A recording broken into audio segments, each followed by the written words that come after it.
Hi, I'm Kaylee, and today I'm doing the Shakespeare Book Tag. This tag was created by Wild Book Garden, and I'm going to link their channel and their original video down below. In case you didn't know, Books for MKs is a charity that donates books to missionary kids. So if you want to donate to the kids, you can do so at GoFundMe.com. There's a link down in the description, and there's a button at the end of this video where you can donate to the kids. So as some of you might know, I recently finished my 10-year goal to read all of Shakespeare. And so I kind of feel like, I want to revisit a few Shakespearean thoughts again now that I've finished everything. So I thought, this tag will be perfect. And the very first question is Much Ado About Nothing, which is my #1 favorite Shakespearean play of all time. So I think that's very fitting that it's also the very first question. So for this first one, you have to say your favorite bickering couple whom everyone knows really care about each other. And it could be either a romantic relationship or a friendship. So I actually have 2 answers for this, both a romantic one and a friend one. So my favorite romantic bickering couple are Howl and Sophie from Howl's Moving Castle. Through most of the book, they're kind of doing this little dance around each other, getting on each other's nerves, but you know that they really do care about each other. And for my friendship one, I want to answer Artemis Fowl and Holly from the Artemis Fowl series by Ian Colfer. These 2 are constantly bickering, but when it really gets down to it, they, would take a bullet for each other. They have all these adventures together and really do care about one another. Number 2 is Measure for Measure, a book whose plot or genre is really hard to explain to other people. There are so many books like this with really complex and multi-layered plots. It's very difficult to give a synopsis for, but the one that immediately came to mind was Bleak House by Charles Dickens. And I'm not even going to try to tell you what it's about because it's about so many things. Number 3 is, Number 3 is A Midsummer Night's Dream, a book featuring fairies or elves. Now, I really had to think about this when I was, writing out my little list, because I read a lot of fantasy, but a lot of fantasy doesn't actually have specifically fairies or specifically elves. A lot of fantasy has witches and wizards, or it might have knights and dragons, or it might have just magical objects, or magic in there somewhere, but not specifically a fairy or specifically an elf. And of course, the one that first came to mind was Lord of the Rings, has elves, obviously. But I don't want to always answer Lord of the Rings for everything. Seriously, I could probably go through every tag and just say, Lord of the Rings is the answer for that one, and Lord of the Rings is the answer for that one. I could just answer Lord of the Rings for every single answer here. But I'm not going to do that. So I finally came up with another one, which features fairies, and it is Gail Carson Levine's 2 Princesses of Bamar, which is my favorite book by this author, and I've read a lot of her books, and this one's my favorite. Number 4 is Hamlet, a book with an underutilized female character, like a female character that could have been so great, and they're just kind of in the background. For this, I'm going to choose the Scarlet Pimpernel series by Baroness Amuska Orczy. And in the first book, just the Scarlet Pimpernel, one of the main characters who really we're seeing the story through her eyes is Marguerite.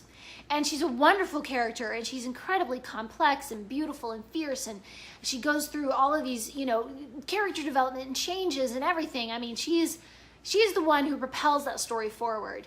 And then through the whole rest of the series, she's just a background character. Where did she go?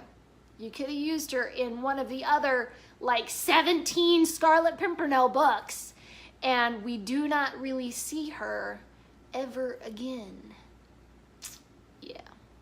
Number 5 is the Sonnets. Choose your favorite poem. For many years, my favorite poet is John Milton, and my favorite of his poems is Comus. So that's pretty much my favorite poem, Comus by John Milton. Number 6 is Richard III, a protagonist who's willing to do anything to get what they want. For this, I chose the Great Brain series by John D. Fitzgerald. It's about a young boy in the turn of the century, like 1907 or something like that, and he just lives in this little town, and he's very like Tom Sawyer. You think of Tom Sawyer getting everybody else to do his chores for him, or going exploring, or just having these crazy ideas that, just end up in trouble, of course. And the Great Brain is Tom Sawyer times 1,000. Number 7 is Antony and Cleopatra. It's your favorite trope or bookish buzzword or historical figure for which you still haven't found that perfect book. For this one, I really had to think. But I ended up writing down Inkheart by Cornelia Funke or Funk, or I never know how to say it. If you've read Inkheart, then you know the first book was wonderful, and then the second and third books kind of derailed off into I don't know what.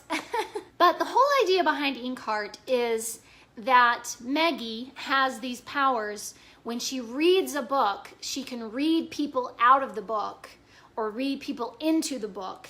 And I just think that's so amazing. I have a love-hate relationship with the Inkheart trilogy. Number 8 is Titus Andronicus, a lesser-known work by a popular author, one which you want more people to read. And I should kind of preface this with saying, don't read Titus Andronicus. Really, it's not worth it. Just don't even. A book by a very well-known author. I chose Suzanne Collins, who of course wrote The Hunger Games. And who hasn't heard of The Hunger Games? But a lot of people don't know that she actually wrote a middle grade series called Gregor the Overlander. And it is fantastic and wonderful, and you absolutely should go and read it. It's about this boy, Gregor, who goes underground and finds this whole underland world, this whole ecosystem and these warring armies and politics and prophecies and all kind of amazing stuff. Number 9 is King Lear, a complex female villain or anti-hero. This one was kind of obvious to me right away. I chose Queen Lavanna from the Lunar Chronicles by Marissa Meyer, especially because Queen Lavanna gets her own little novella as a backstory, which is Fairest. So this is an exceedingly complex villain. You almost want to feel sorry for her, but she's so horrible that you just can't. Number 10 is The Taming of the Shrew. Choose 2 polarizing books, one you loved and one you hated. So I actually found books that have similar themes, one of which I thought was really well done and the other one of which I really hated. So the theme that I chose that just kind of came to my mind, which is a sort of a trope that I really, really love, is the female warrior, the female knight. The one that I really, really love is the duology of The Blue Sword and The Hero in the Crown by Robin McKinley. Again, Robin McKinley is one of my very favorite authors, and she just does this so wonderfully of having a woman come in and train to be a knight or a warrior, and of course there's all these, prophecies surrounding her that she's gonna free her people and things like that, and it's just so stinking good. And then there's another author that I just have problems with, and that's Tamara Pierce, and I recently read through the Song of the Lioness Quartet by her, which is the same thing. A girl goes in and trains to be a knight, and there's so much potential in this story, and the author just took it in this other direction that I really, really hated and that I really had problems with, and I was not a happy reader, and I ended up pretty much just hating Tamara Pierce. And I know some of you love Tamara Pierce, and I don't blame you because she's a great writer, but just there's a few little things that just made me say, I hate you, and I'm sorry.